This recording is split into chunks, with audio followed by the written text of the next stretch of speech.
Boa noite, pessoal. Hoje meu entrevistado será o Lucas Bove, candidato a deputado estadual. Ele vai entrar, ele está entrando para a política agora, no caso ele está candidato, ele é o candidato agora neste momento.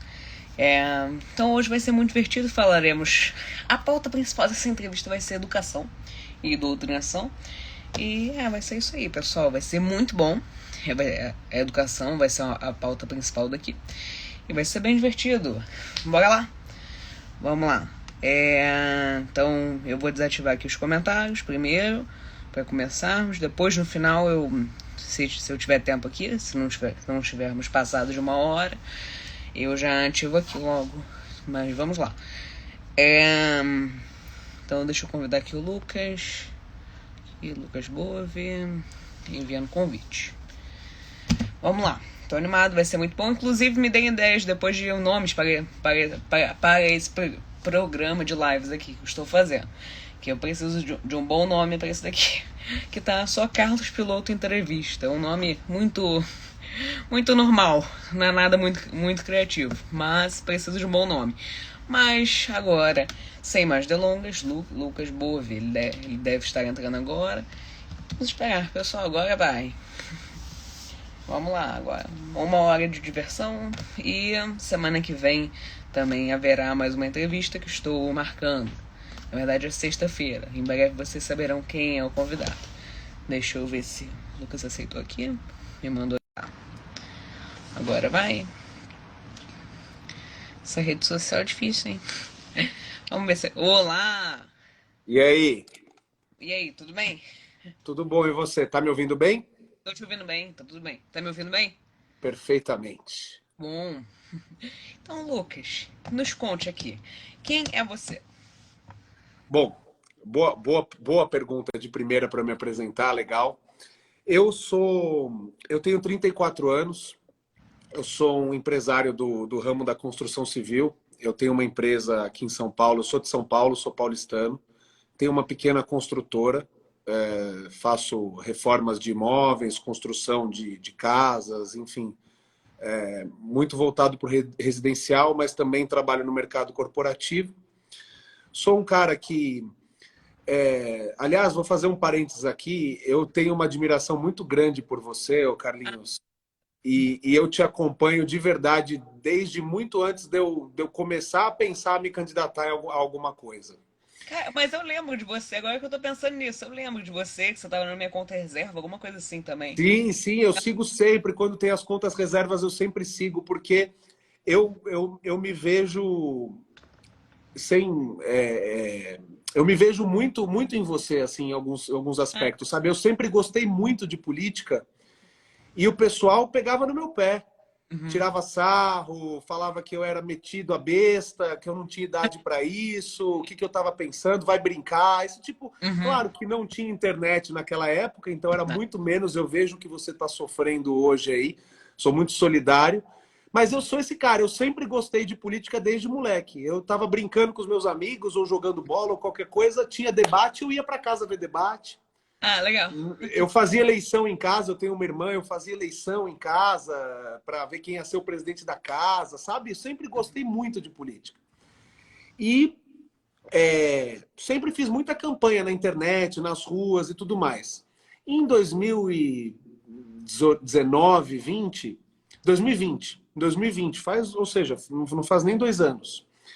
Em 2020, eu fiquei muito pé da vida em São Paulo por ter que escolher entre o Bruno Covas e o Boulos. Imagina só, a esquerda e a extrema esquerda, né? O falecido Bruno Covas, que não conheço pessoalmente, mas politicamente não me agradava. E aí eu tenho um grande amigo que é o Caio Coppola, você com certeza conhece. E o Coppola falou, pô, para de reclamar. Faz um Instagram e começa a falar para os outros. Não adianta você ficar reclamando só, faz alguma coisa. Falei, bom, mas olha, política é um negócio que envolve muito dinheiro, não é para mim. Eu sou um cara que tem que trabalhar, né? Não sou de família abastada, tenho uma condição boa, mas preciso, né, fazer minhas coisas. Ele falou, não, com o Bolsonaro acabou isso.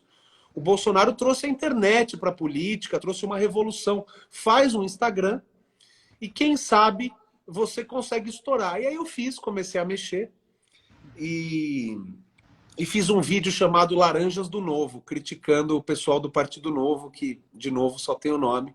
E o Ricardo Salles assistiu ao vídeo, adorou, entrou em contato comigo, a gente começou a conversar e aí ele me fez o convite. Então, o Lucas é um cidadão comum, sempre muito ligado à política, de forma pessoal. Não tenho nenhum político na família. Minha família se espantou. Minha mãe está morrendo de medo. A minha avó de 90 anos pede todo dia para eu não mexer com essas coisas. Mas é um cidadão comum, um cara que trabalha e que resolveu levantar a bunda do sofá, como dizem aí. Então, como você bem colocou, estou aqui pela primeira vez tentando ver se a gente consegue fazer alguma coisa diferente. Muito bom. E agora eu quero entender mais a fundo o que motivou esse interesse pelo político. Eu lembro que no começo você comentou que começou mais na sua infância, na sua adolescência. Mas eu quero entender o que te motivou? O que foi que plantou essa sementinha de, vou estudar sobre política e gosto desse tema? O que te motivou a isso? Olha, a minha família, o meu pai é engenheiro, a minha mãe é professora, cursou direito e é professora, mas parou de trabalhar para cuidar da gente. Naquela época era um pouco diferente, né?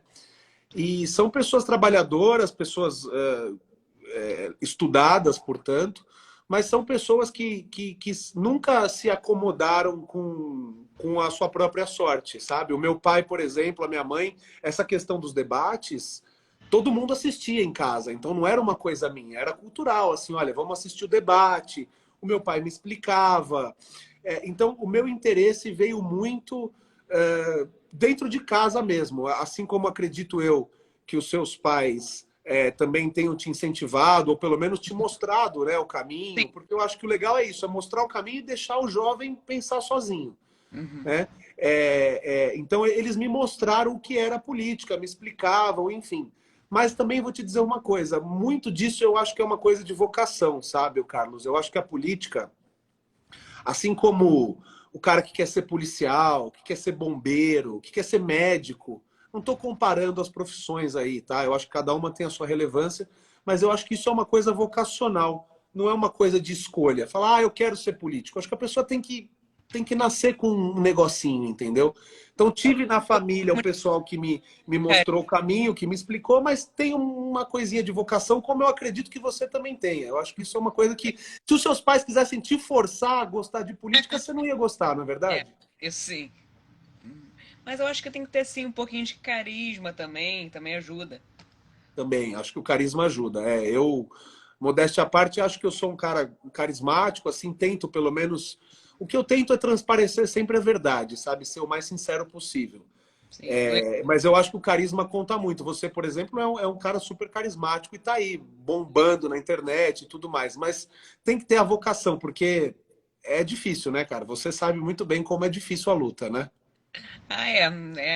Tem gente chata, normal, mas assim, se a pessoa gosta, eu acho que não, pra a pessoa não é um problema ter outras pessoas também perturbando, não é um problema para quem gosta de falar sobre o assunto. Mas Você a não ideia perde o sono por causa disso mais, né? é zero. Nunca De perdi. jeito nenhum, Eu né? sei o que as pessoas pensam sobre mim. Mas enfim, o que eu ia perguntar agora é sobre carisma. Você acha que, por exemplo, um presidente que é uma pessoa que é candidata à presidência e não tem carisma nenhum, tem alguma chance de ganhar? Ah, é muito difícil, né? É muito difícil. Nós temos alguns exemplos disso na política, né?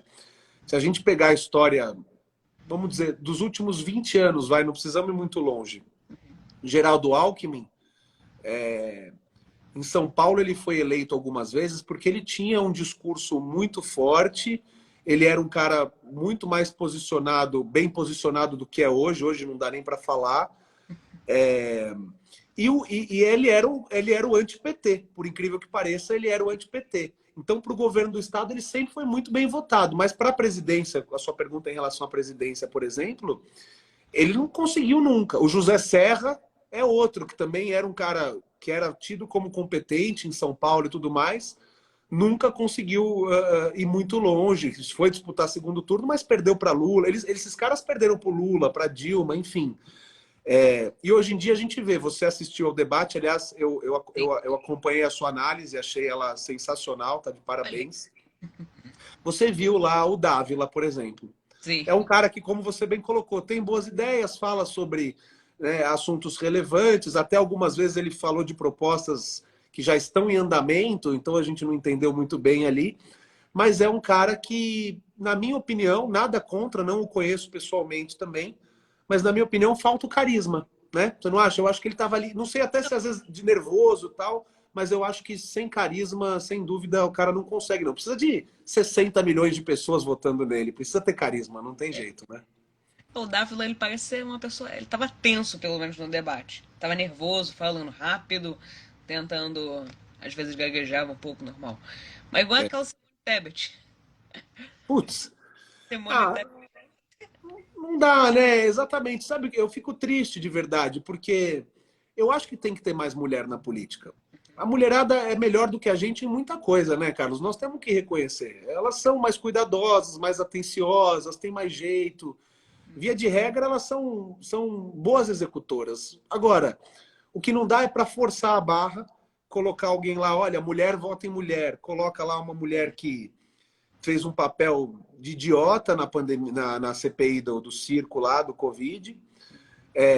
E eu posso chamar ela de idiota como eu chamaria um homem de idiota, isso não é machismo, antes que alguém fale que eu estou chamando mulher de idiota aqui, né? Mas ela fez um papel de idiota mesmo. E aí você enfia a goela abaixo uma mulher. Ah, é mulher, só porque é mulher. Aí acaba tendo um efeito contrário, eu acho que acaba até desmerecendo, porque eu ouvi um monte de mulher dizendo, ah, essa mulher não me representa, essa mulher é isso, é aquilo, é sem sal e blá, blá, blá. Então, eu acho que é o que a gente defende. Você, eu sei que nós estamos do mesmo lado, é o que a gente defende, né, Carlinhos? É meritocracia. Tanto faz se é homem, se é mulher, se é homossexual, se é preto, se é branco. O importante é justamente ter as qualidades, entre elas o carisma, sem dúvida, o que falta bastante a Simone Tebet, né? Igual aquela Soraya Tronic. Pois é. Pisca mais. Você mandou muito bem. Desculpa, entrou uma De ligação. Natal. Beleza. Você mandou muito bem. Pisca mais do que árvore de Natal. É isso mesmo. É isso mesmo. Mas uma coisa que me chamou a atenção no debate foi os tais dados sobre a violência contra a mulher, o feminicídio lá, o tal do Sim. feminicídio. Eles disseram lá, a jornalista falou, uma mulher morre a cada 7 minutos no Brasil. Mas você vai fazer a conta? Não faz o menor sentido. Depois de um ano Chegou. acabaram as mulheres, então. Morreram todas, né? É. Aí, no final, em 365 dias, seria equivalente a mais de 70 mil mulheres mortas, sendo que a taxa de homicídios aqui no Brasil é tipo 40 e poucas mil pessoas mortas ao ano. A conta não É. fecha. Você deve lembrar daquele vídeo do Lula dizendo, ó, meu gato passando aqui. Você Bonitinho. deve lembrar, você deve lembrar daquele vídeo do Lula dizendo, olha, a gente inventa número, fala que tem 20 milhões de crianças na rua, não sei o que, não sei o que lá. Isso é estratégia, né? Agora, o mais difícil é a gente ter que ouvir que o nosso lado é o lado que propaga fake news, né? E o pessoal do lado de lá faz esse tipo de coisa e ninguém fala nada, né? Eu cheguei a ver esse vídeo aí do Lula, mas tem algum vídeo completo? Ou essa é a única fala dele? Tem, é um trecho. Eu tenho esse vídeo em algum lugar, eu vou te mandar depois para você dar uma olhada. Ele tá falando com o pessoal numa mesa, informalmente. É uma reunião, mas é informal. Sim. E ele fala, na época, ele ia com o Jaime Lerner. Jaime Lerner foi prefeito de Curitiba, é um arquiteto urbanista, era um cara bem quisto lá no Paraná. Era um cara centro-esquerda, mas parece que fez um bom trabalho lá. E ele falou, eu ia com o Jaime Lerner e a gente falava, na rua no Brasil tem 20 milhões de crianças passando fome. Aí o Jaime Lerner disse que virou para ele e falou, mas Lula, não dá 20 milhões de crianças passando fome. Na época o Brasil tinha, sei lá, 150 milhões de habitantes, tinha menos do que tem hoje. A gente não ia conseguir andar na rua, com tanta criança na rua passando fome. Aí ele falou, mas a gente fazia isso, a gente inventa dado e vai lá e fala qualquer coisa mesmo e os gringos aplaudem. Então, Mas ele assim, estava sendo gravado nisso? Será? sinceramente não sei. Não me parece que Ele não não sabia, ou ele sabia ou estava bêbado, alguma coisa assim. pode Provavelmente. ser. Não pode ser. É Não uma duvido provável. nada. Não me parecia que era uma gravação escondida, assim, nada, Né? sabe? Era uma câmera filmando ele mesmo. Mas às Ah, vezes estava em off alguma coisa e ele não sabia. Ou provavelmente estava bêbado, você tem razão. Pode ser também. faz todo sentido isso. Mas vamos Total. falar de você. Agora a gente vai falar de coisa boa. Oba. Educação no Brasil e as suas propostas para melhorar a educação em São Paulo, no Brasil. Então, primeira coisa, para a gente começar esse assunto da educação, o que você acha que é importante melhorarmos na educação brasileira? Olha, tem muita coisa para melhorar na educação brasileira. Muita coisa mesmo. Eu posso enumerar aqui 20, 30 itens, mas tem uma coisa que é mais importante do que todas as outras, que é o básico. Então, por exemplo, você não pode falar...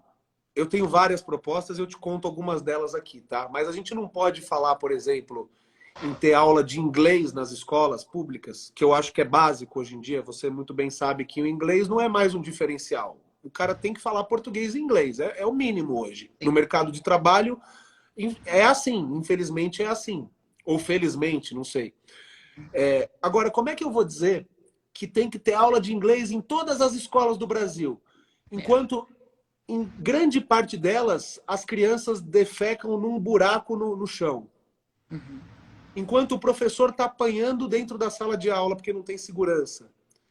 Enquanto tá um calor de 40 graus aí no interior do Rio de Janeiro, no interior de São Paulo, e o ventilador de teto está quebrado. Como é que um professor dá aula assim? Como é que eu vou falar em ensino de tempo integral se o professor recebe um salário que mal dá para ele se alimentar e pagar as contas dele no final do mês? Então, tem muita coisa que tem que ser feita. Agora, o básico é a gente cuidar da infraestrutura nas escolas. Eu acho que o primeiro de tudo é isso, é passar uma régua assim, olha, todas as escolas têm... Como é que falam de banheiro neutro nas escolas? Eu vi você falando disso. Aliás, você até fez um trabalho lá na sua escola, discutiu sobre o assunto, né? Funcionou, desistiram também do negócio. Então, muito bem. Ótimo, perfeito, é isso aí. Mas como é que nós vamos falar de banheiro neutro se tem... Aí a particular é outra coisa, estou falando da pública, né? Como é que vão falar de banheiro neutro se não tem nem o banheiro masculino e o feminino? Então, assim, a gente tem que resolver o problema da infraestrutura nas escolas, adequar todas elas, para que elas tenham o mínimo. Eu não estou dizendo que toda escola precisa ter uma lousa inteligente, com 5G e com... Sabe? Não é por aí. Agora, o básico tem que ter. Um banheiro decente, uma infraestrutura, segurança em sala de aula, né? Eu acho que esse é o primeiro ponto. Depois, nós temos que cuidar dos professores, porque muito se fala em doutrinação e tudo mais. Mas enquanto você mantiver aqueles que são os responsáveis por ensinar com um salário de fome, sem nenhuma condição de trabalho, você não vai conseguir melhorar a educação. Hoje em dia, menos de 3% dos jovens, das crianças, falam que querem ser professor quando crescer. Sabe aquilo? Antigamente era 17%, 18%. Eu acho que você não deve ter nenhum amigo aí da tua idade que fala, eu quero ser professor. Não. Então, como é que a gente faz? É uma coisa que está em desuso, né? As pessoas não querem mais e tudo mais. Então, eu acho que a gente tem que partir disso. O professor, não adianta a gente atacar ele. Existem os doutrinadores, existem os maus professores, como existem os maus políticos, os maus motoristas de táxi, os maus cozinheiros, os maus engenheiros, os maus médicos, enfim. A gente precisa cuidar e valorizar os professores, porque a sua grande maioria está ali também. Acho que professor, assim como político, também é uma coisa de vocação. Aquilo que a gente estava falando no começo da live, né? O cara não fala, eu tenho vontade de ser professor. É uma coisa vocacional mesmo. A própria Cíntia, que você conhece aí muito bem. A Cíntia sempre fala, ela tinha amor ao palco, amor por dar aula, amor por fazer por comunicar. Eu acho que é uma coisa de vocação. Então a gente tem que cuidar dos professores, cuidar da infraestrutura, cuidar dos professores. Esses são os pontos básicos. Depois, aí se você quiser, eu posso continuar e falar dos outros. Não tem... Não, pode falar à vontade. Então vamos lá. Depois que a gente tiver uma escola com uma infraestrutura básica, minimamente razoável, com segurança em sala de aula, os professores com um salário decente, com um plano de carreira, os professores envolvidos na meritocracia, né? O professor que vai bem, ele tem que ser premiado e tudo mais. Depois disso, a gente tem que fazer algumas coisas. A gente tem que se voltar também para os diretores de escola. Porque o diretor é o cara que garante o bom ambiente escolar, é o cara que vai contra o bullying, que a gente sabe que acontece. Tem muito mimimi, mas tem muito bullying também, né? A gente sabe.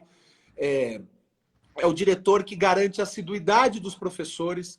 e dos alunos, que fica ali controlando. Ele é o chefe da coisa toda ali, né? Então, o diretor ele tem que ser bem remunerado. E tem que ter metas. Se a sua escola teve uma boa nota no exame nacional, no PISA, seja lá onde for, o diretor vai receber um bônus, vai receber uma premiação, vai receber uma bonificação, vai ter um plano de carreira para ser delegado de uma secretaria de ensino, de uma delegacia de ensino.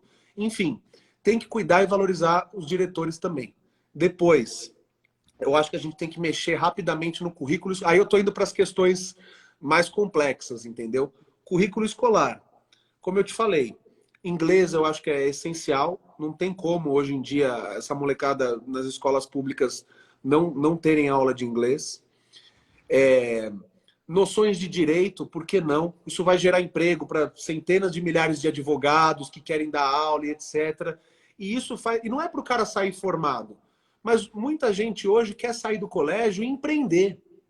E tá certo, faculdade não é todo mundo que tem que fazer. Quem quiser fazer, tem que fazer. Seja pobre ou seja rico, antes que digam que eu estou dizendo que faculdade é só para rico. Mas é para quem quiser. Mas às vezes o cara quer montar um negócio, quer empreender. E mesmo na nossa vida pessoal, quanta gente não é lesada nesse país por não conhecer o direito básico do consumidor? Por que não pode ter uma matéria para um adolescente de 16, 17 anos sobre noções de direito?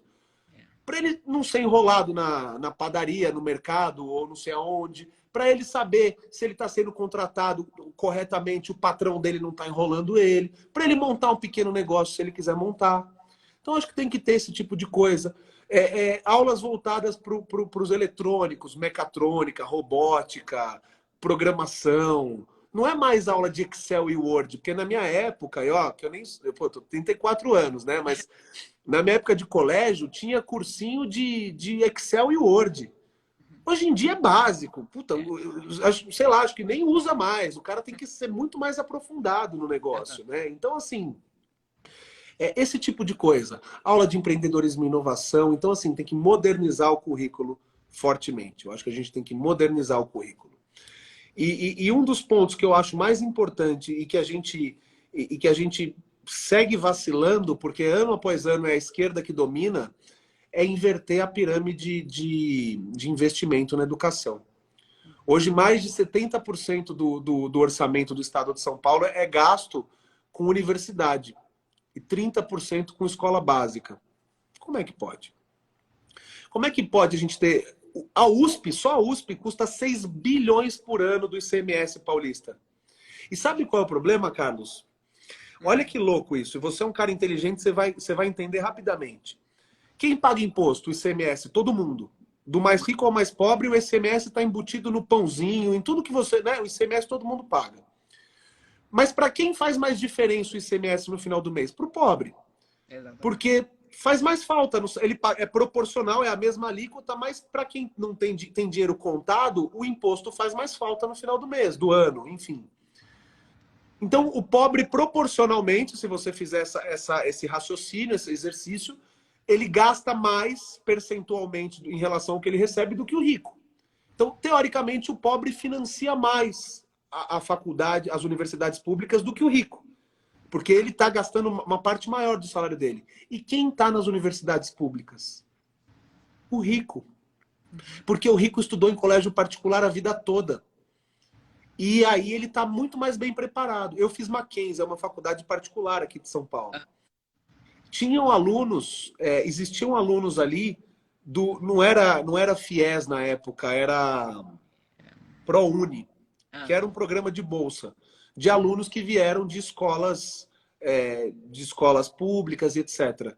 A minha sala tinha mais ou menos 60 pessoas, e acho que tinha uns 15 alunos do FIES, do ProUni, ou seja, mais ou menos aí 20%, vai. Desses 15, mais ou menos, 2 finalizaram a faculdade. A maioria largou. E não é porque, porque se sentiu excluído, porque era pobre, ou porque era preto, ou porque... Não, largou porque não conseguia acompanhar, porque ia ter uma aula de matemática financeira, mas o cara não sabia quanto era 7 vezes 7. Sim. Então, assim, enquanto a gente ficar investindo em universidade para doutrinar as pessoas e a gente não cuidar da educação básica, nós vamos formar uma geração de gente burra, incompetente, que vai chegar na faculdade e vai ser doutrinada. E aí é o problema final. que é um grande problema nas escolas e universidades, doutrinação. Mas a gente não vai combater a doutrinação, por isso que esse meu raciocínio tem essa linha. A gente não vai combater a doutrinação chegando lá e falando agora é todo mundo de direita, ou agora é todo mundo neutro, imparcial. Não é assim. A gente tem que formar jovens, como eu fui um dia, como você é, capazes, como eu disse hoje nos stories, quando eu estava comentando que eu ia ser entrevistado por você, capazes de formar a sua própria opinião. É o único jeito de livrar as pessoas da doutrinação, é educá-las, instruí-las para que elas formem a sua própria opinião. Eu acho que é por aí que a gente tenta resolver e combater. Mas lembra que são 30 anos de esquerda no poder, não é do dia para a noite, né? Agora eu queria saber uma pauta, né, sobre uma pauta relacionada à educação, que é a cota racial nas universidades. O que você acha sobre isso? Eu acho um absurdo. Eu sou totalmente contra cotas raciais. Eu entendo que a questão da escravatura foi algo muito grave no Brasil, que aconteceu há muito tempo, não faz parte. Nós não temos no nosso convívio ninguém que foi escravo, que foi filho de escravo. Talvez alguns netos e muitos bisnetos, mas assim, não acho que exista essa questão da reparação social, enfim, da reparação histórica, como dizem. É uma realidade que a maioria das pessoas que passam necessidade, das pessoas menos abastadas, são pretas, né? É preto hoje em dia que fala, não pode falar negro mais, né? Então eu nunca sei como falar. Inclusive na escola, que às vezes o professor falava que na redação não podia escrever negro, aí às vezes não podia escrever preto, eu escrevia afrodescendente. Pronto. Pois é, boa, então pronto, é isso. Os afrodescendentes, boa, aí ó, boa. Então, a gente sabe que é verdade e é muito por conta dessa questão da escravidão que aconteceu lá no século XIX, enfim. Mas o caminho não é a cota pro preto. Porque a cota para o afrodescendente, ela aparta mais do que ela une. Porque eu fico pensando assim, vamos pensar numa profissão X aí, tá? Açougueiro. Tá. Tem um açougueiro preto e um açougueiro branco. Os dois moram numa comunidade e um tem um filho preto e um tem um filho branco. Os dois ganham a mesma coisa. Às vezes o preto ganha até um pouco mais do que o branco. E o branco tira uma nota melhor do que a do preto no vestibular. Só que o preto passa, porque ele tem cota, e o branco que tirou a nota melhor não passa. Você concorda que o cara branco vai ficar pé da vida com o outro e vai até talvez ficar com raiva do outro, falar, pô, só porque ele é preto, não sei o quê, tal. Então, assim, eu acho que pode gerar um conflito.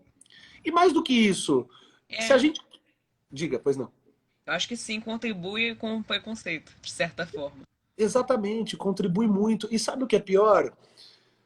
Não ajuda em nada o preto.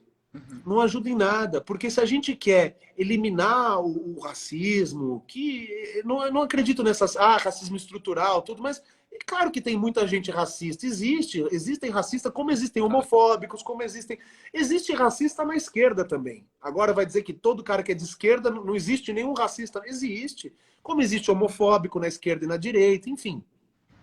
Agora, achar que ficar falando disso toda hora, que dá privilégios para um em detrimento de outros, vai resolver o problema? Eu não acho. Eu acho que tem que ter assim. Como é que tem que funcionar o sistema, na minha opinião, tá? Se você não tem dinheiro, e você pode comprovar que você não tem dinheiro, você não tem renda, você tem acesso à escola gratuita, a colégios e a universidades. Agora, se você tem dinheiro, você tem que pagar. Independentemente da sua cor. Você quer estudar na USP, você quer fazer direito na USP, que é uma das faculdades mais renomadas do Brasil, sua família tem uma renda aí superior a não sei quantos salários mínimos e tal, você tem condições de pagar? Você tem que pagar. Sua família tem meia renda, vamos dizer, né? Meia renda, então você paga metade do valor. E assim, cursos de graça, independentemente de ser rico ou pobre, preto ou branco, cursos relevantes para o Brasil. Porque nós não somos a Suécia.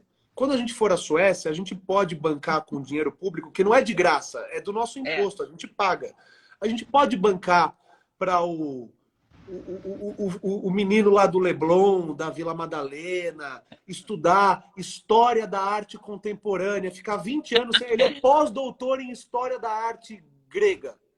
Agora, enquanto o Brasil for um país desigual como é, curso de graça é para quê? Economia, engenharia, medicina, porque o curso sai do nosso bolso. Então, quem cursou lá de graça tem que retribuir para a sociedade, sendo um médico, um engenheiro, um economista. Como é que nós vamos tirar dinheiro do nosso imposto, que faz mais falta para o pobre, volto a repetir, para o filho lá, para o playboy maconheiro estudar a borboleta azul que bate a asa na Austrália e muda o vento? Cara, isso não vai mudar nada. Os caras ficam 15, 20 anos fazendo pesquisa, que não muda nada. Não é que eu sou contra a ciência, tem muita coisa boa. Mas o que é irrelevante não pode sair do bolso do erário, do dinheiro público, entendeu? E agora sobre essa questão de desvio de verba da educação, você acha que há muito desvio de verba? E como a gente poderia combater esse desvio? Olha, eu acredito que a corrupção, infelizmente, ela é inerente ao ser humano. Onde há ser humano, há esse tipo de problema. Seja no Brasil, seja nos Estados Unidos, seja em qualquer lugar do mundo. A não ser em lugares totalitários, como na China, por exemplo. Eu acredito que na China não haja corrupção, porque o cara dá um tiro na cabeça do corrupto e acabou. Não é o que a gente quer aqui. Vontade, às vezes, a gente tem, mas não é o que a gente quer aqui. Só para deixar bem claro, antes que cancelem você de novo aqui na live. É o Xandão que tá vindo aqui reclamar da gente. Pois é. Pois é, exatamente. Te amamos, Xandão. Xandão, tamo junto. Eu tive que falar na última live também, que o meu último convidado também não falou muito bem do Xandão. Eu tive que colocar essa mensagenzinha aqui para ele. Não vamos falar mal do Xandão. É isso aí, é isso aí. Você queria um nome pro seu programa? Pronto aí, ó. Xandão, eu te amo. Xandão, eu te amo. Já põe o título do seu... aqui embaixo. Não, nós compactuamos com as ideias do ministro do Supremo Tribunal Federal, Alexandre de Moraes. É isso aí. Não há quaisquer conflitos com ele. Nenhum. Estamos de acordo, é isso mesmo. Mas olha, sobre a corrupção, eu acho que a coisa, o que a gente tem que fazer, sobretudo, é desburocratizar, é facilitar. Porque a ideia do socialismo, por exemplo, que tanto falam, ela é, na teoria, uma ideia bonita, né? Você pega o dinheiro de quem tem dinheiro e transfere para quem não tem. Só que aqui no meio tem uma coisa que chama classe política, que é o que ferra tudo. Então, assim, em termos institucionais, em termos governamentais, eu acho que tem que ser fiscalizado de uma maneira forte e tem que ser municipalizado. O ensino, eu tenho uma opinião muito forte nesse sentido. O ensino tem que ser municipalizado. Quem cuida a gente mora nas cidades. Claro que a gente mora nos estados, no país, mas assim, é a cidade que tem que cuidar. E quando você está muito próximo do seu governante, como é o caso dos municípios, teoricamente a população consegue acompanhar um pouco mais. Isso em termos institucionais. Em termos políticos, eu acho que tem dois caminhos. Primeiro, é uma reforma política urgente. O voto distrital, por exemplo, é uma coisa que poderia acabar com isso, porque justamente aproxima o político da sua região.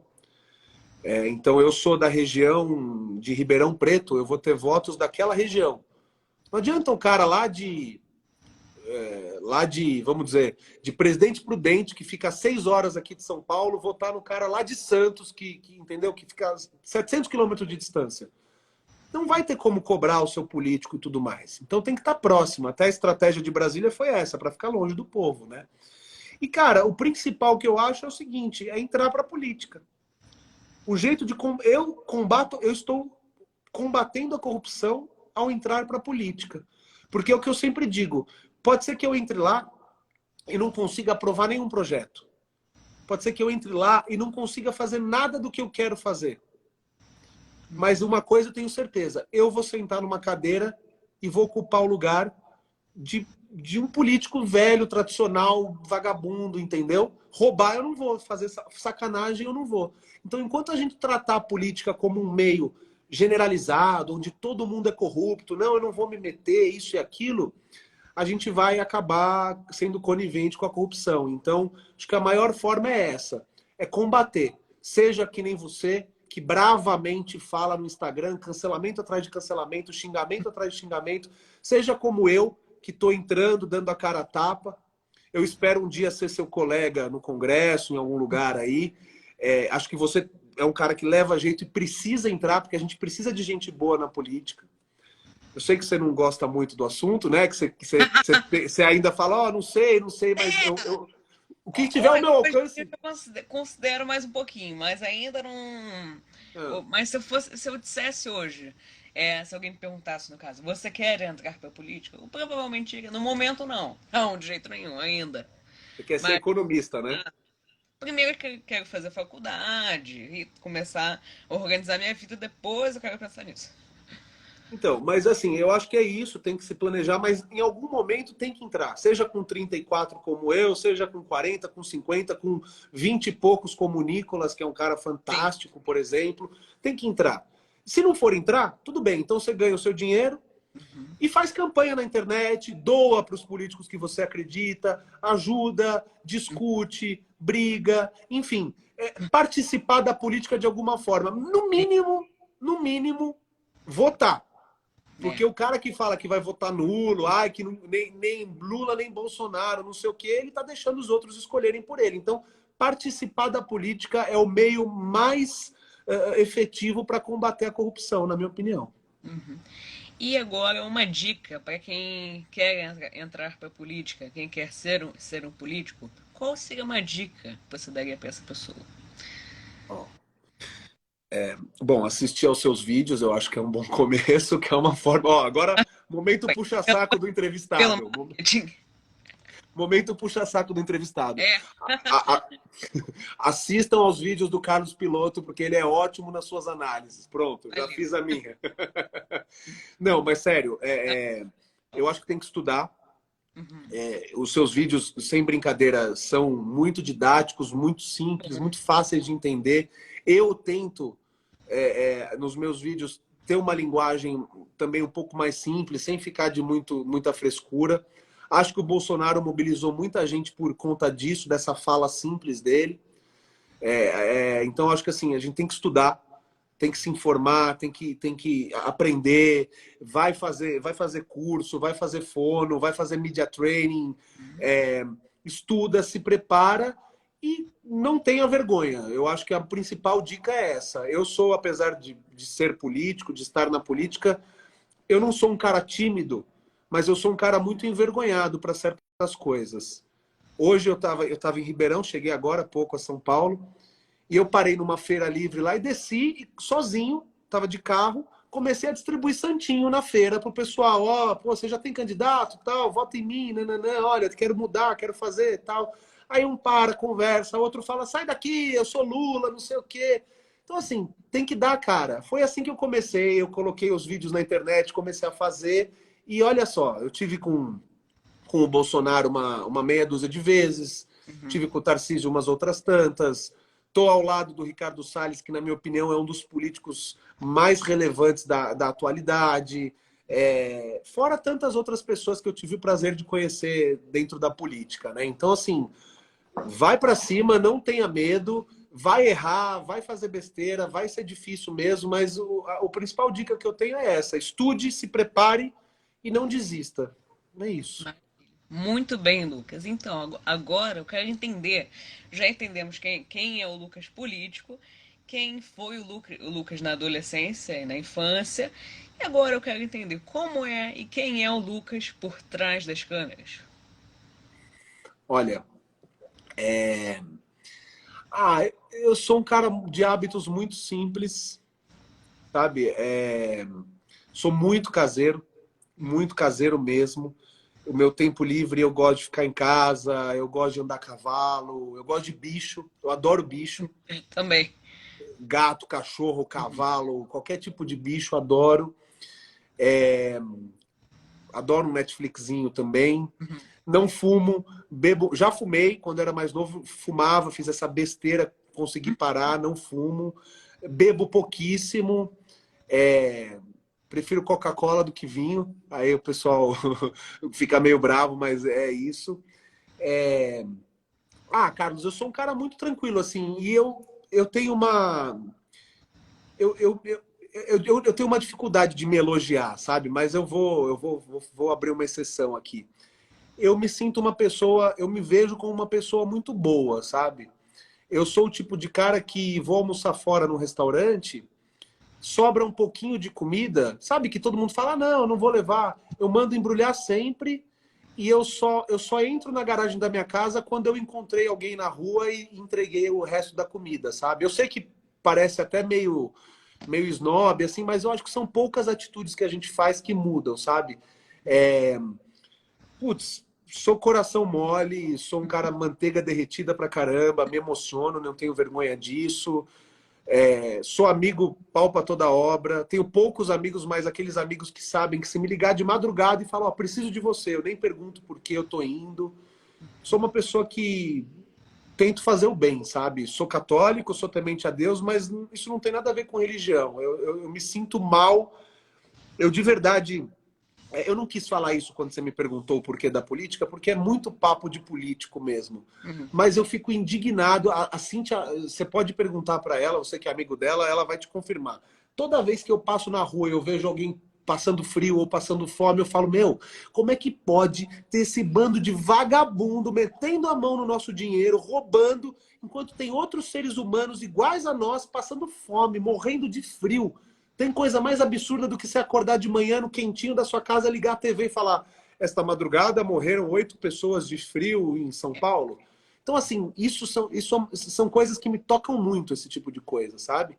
Então, eu me coloco dessa forma. Eu acho que eu sou uma pessoa que erro como todo mundo, sou ser humano, cometo meus pecados, mas sou uma pessoa que tenta sempre fazer o bem, assim. Uhum.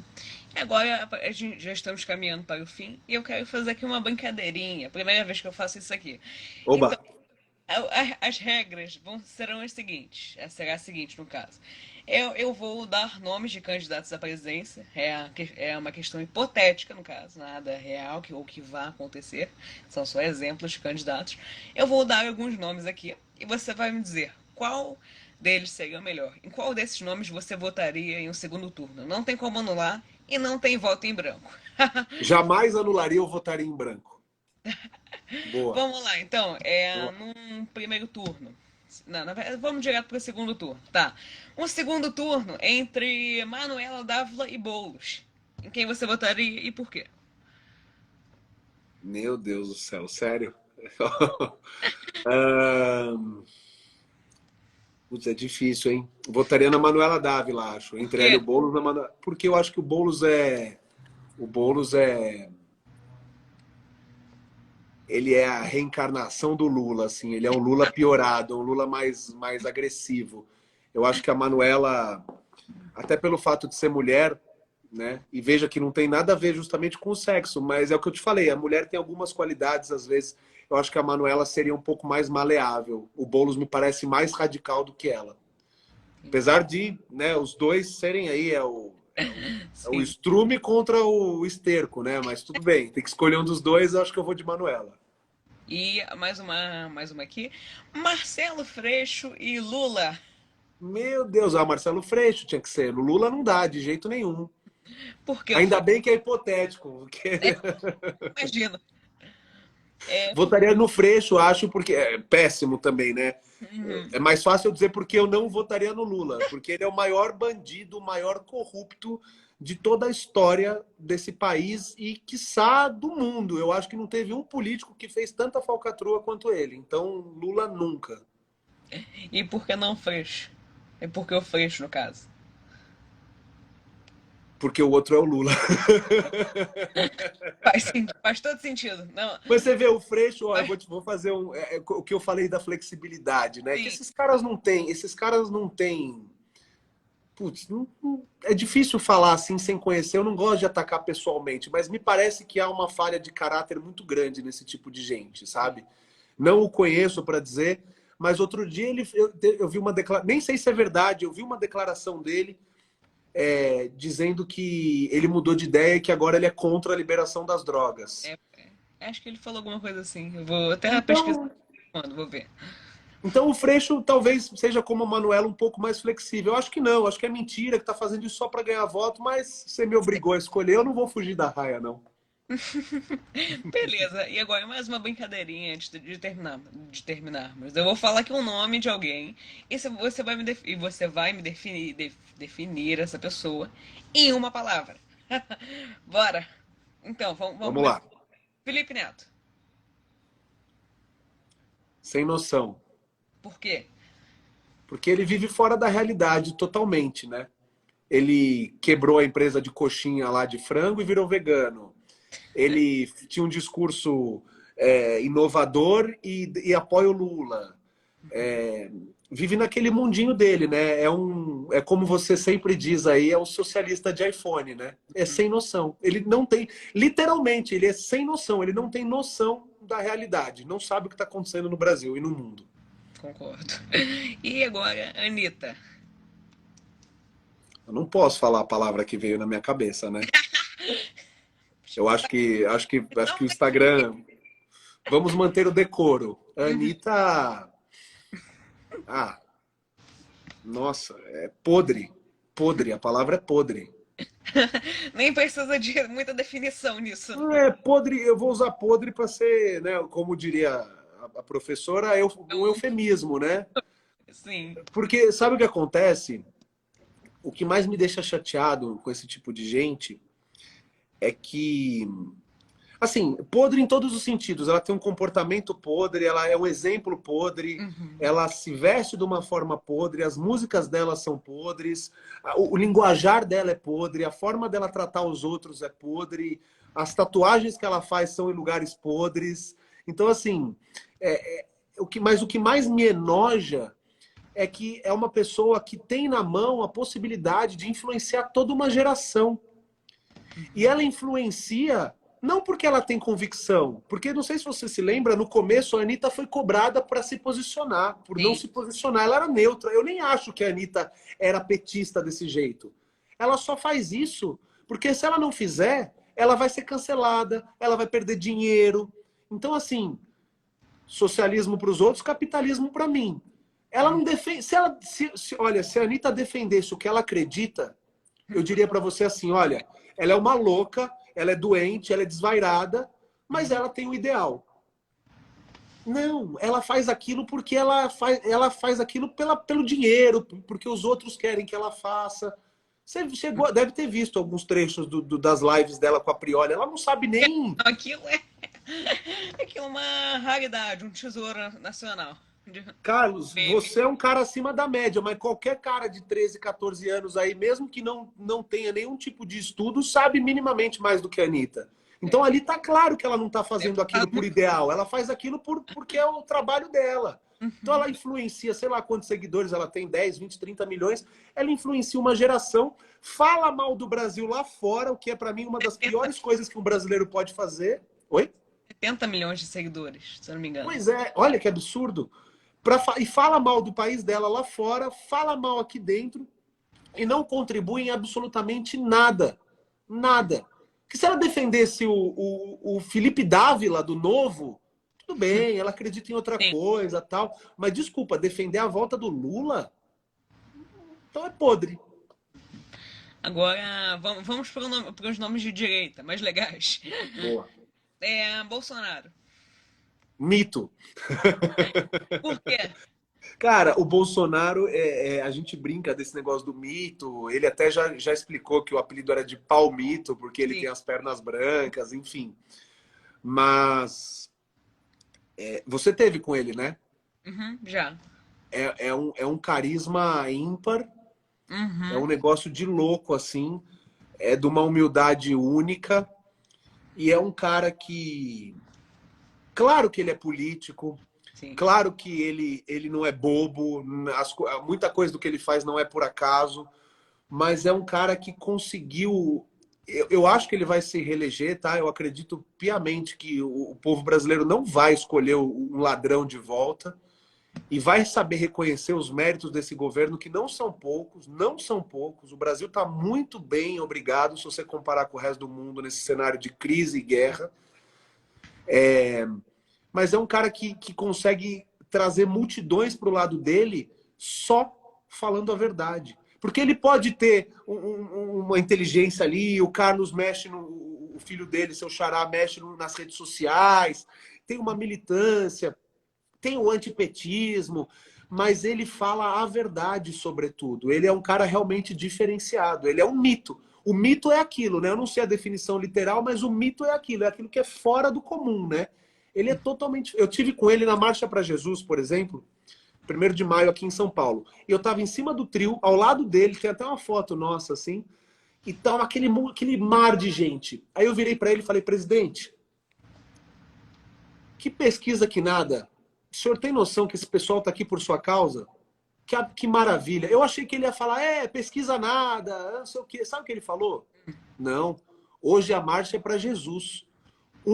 Estávamos eu e ele, não tinha ninguém filmando, gravando, e eu sou um cidadão comum do lado dele, ele podia falar o que ele quisesse. Ele falou, não, hoje a marcha é para Jesus, eu nem queria aparecer. 1% está aqui por minha causa, o pessoal está aqui por causa da fé deles. Legal. Eu falei, pô, presidente, bonito o que o senhor falou, mas não acredito, o pessoal está aqui por sua causa. Então, assim, é um cara de uma humildade extrema, ímpar, sabe, cara? Realmente um cara diferenciado. Por isso que eu digo mito aí, né? Diferenciado mesmo. E o Tarcísio? Competente. Competente. Por quê? Olha, eu comecei a apoiar o Tarcísio porque ele era o candidato do Bolsonaro. Eu sabia do bom trabalho dele no Ministério, à frente do Ministério da Infraestrutura, obviamente, com um orçamento muito menor, fez muito mais, colocou o Exército para trabalhar, para asfaltar via, finalizou obras que estavam paradas há anos. Muito simples, não roubou, fez tudo direito, privatizou empresas, apesar de até o Novo, por exemplo, ter votado contra a privatização da Eletrobras. Então eu apoiava o Tarcísio porque ele tinha feito um bom trabalho e porque ele era o candidato do Bolsonaro. Aí eu conheci o Tarcísio. Estive com ele algumas vezes, assisti alguns discursos dele. Ele é muito preparado, Carlos. Ele é muito melhor do que ele parece ser. Ele não é de São Paulo, ele é carioca, e o pessoal fala isso com... Ele é fluminense, eu nem sei se ele é da cidade do Rio, mas ele é do Rio de Janeiro. E o pessoal fala como se isso fosse demérito e tal, mas, cara... Ele conhece tudo de São Paulo. Ele sabe... Você fala uma cidade lá, Franca. Ele sabe qual é o entroncamento, qual é a obra que falta, o saneamento, não sei o que. Ele é um estudioso. Ele é competente, cara. Sabe muito. E agora um último nome, para terminarmos. Cíntia Chagas. A Cíntia... A Cíntia é a melhor coisa que a política me trouxe. Eu conheci ela graças à política, né? Foi no Conserva Talk lá que a gente fazia aquele programa e tal. E nós a chamamos para ser entrevistada. Eu bati muito nessa tecla porque ela era uma professora de português. E eu sou muito grato. Eu sempre falo, se eu não me eleger, se eu sair da política, se eu for, sabe? Só de ter conhecido a Cíntia já valeu a pena. A Cíntia é uma mulher... se eu tiver, é uma palavra que você pediu, né? Eu tô aqui me declarando. Não, pode escrever. A Cíntia é... Se tem uma palavra que pode defini-la em muitos sentidos, é coração, sabe? Porque além dela ser o amor da minha vida, é a mulher que eu tenho certeza com a qual eu vou passar o resto da vida. Ela é muito boa pessoa. Aquele personagem, você sabe disso, aquele personagem Cíntia Chagas do Instagram é um grande personagem. Ela é muito, ela é humilde, ela é boa pessoa, ela é carinhosa, ela é preocupada com os outros. E é de uma competência também única, né? Manja muito, é muito preocupada, é irritante, assim, sabe? Ela vai fazer uma entrevista, ela fica horas e horas pesquisando o entrevistado e se prepara, e depois ela cuida da luz, e se não tá bom ela manda fazer de novo. É assim, nossa, a Cíntia é o que tem de melhor, assim. Se tivéssemos mais Cíntias Chagas no mundo, a gente teria um mundo melhor, com certeza. Lucas, foi um prazer ter você aqui nessa live, foi muito bom. Gostaria agora que você desse uma consideração aqui final. Olha, foi muito legal mesmo. Eu falei hoje nos stories brincando, e toda brincadeira tem um fundo de verdade, né? eu venci na vida porque eu fui convidado a ser entrevistado pelo Carlos Piloto. E a Cíntia, muito bondosa que é, diversas vezes me ofereceu vários tipos de ajuda. Entre eles, ela falou, tem o Piloto, se você quiser, eu peço para ele ver se ele faz uma entrevista com você. Eu falei, não. Quando chegar a minha hora, ele vai me chamar. Eu tenho fé, porque realmente você é um cara muito diferenciado. Eu estou muito contente. Passou aqui super rápido. Eu ficaria horas batendo papo com você. Quando você vier a São Paulo da próxima vez, nos avise que nós vamos. A Cíntia ama você, ela tem um carinho muito grande. Tudo, ela me manda tudo seu. Olha o que o Carlinhos falou, olha o que o Carlinhos fez. E então, muitíssimo obrigado. Parabéns. Por favor, pelo Brasil, eu tô arrepiado mesmo. Pelo Brasil, não desista, não pare. Faz 2, 3, 4, 5, 10 perfis. Se te caçarem, você faz os seus vídeos e manda para mim que eu posto nos meus. A Cíntia posta nos dela, sabe? Não desista. Eu tenho muito orgulho de ver que eu sou compatriota de brasileiros como você. E o meu recado final é, para quem é de São Paulo, 22.500, Lucas Bove, deputado estadual. Vamos ver se a gente consegue mudar. Eu vou errar, vou acertar, mas eu tô cheio de vontade para tentar fazer diferente. A gente reclama tanto da velha política, da velha política, da velha política. Acho que tá na hora da gente dar mais uma renovada. Então, quem puder me dar a oportunidade aí de me seguir, o @LucasBovSP. E dia 2 de outubro é 22.500, Lucas Bove, deputado estadual. Tem mais algum número que você queira divulgar? Olha, o meu padrinho, um grande cara, é o Ricardo Salles. O número dele é 2250. Ele é o deputado federal. Eu vou votar nele. Ele vai ter uma votação muito boa, tenho certeza. Ele merece, que é um cara comprometido e dedicado. Então é 2250, o Ricardo Salles. Eu sou 22.500. Marcos Pontes para o Senado, 222, o astronauta. Tarcísio 10, governador. E Bolsonaro, presidente, 22. Espero que essa chapa se eleja aí para o bem de São Paulo e para o bem do Brasil. Muito obrigado, viu, Carlinhos? Foi um prazer inenarrável mesmo. Eu que agradeço. Muito obrigado por participar aqui. Boa Valeu. noite.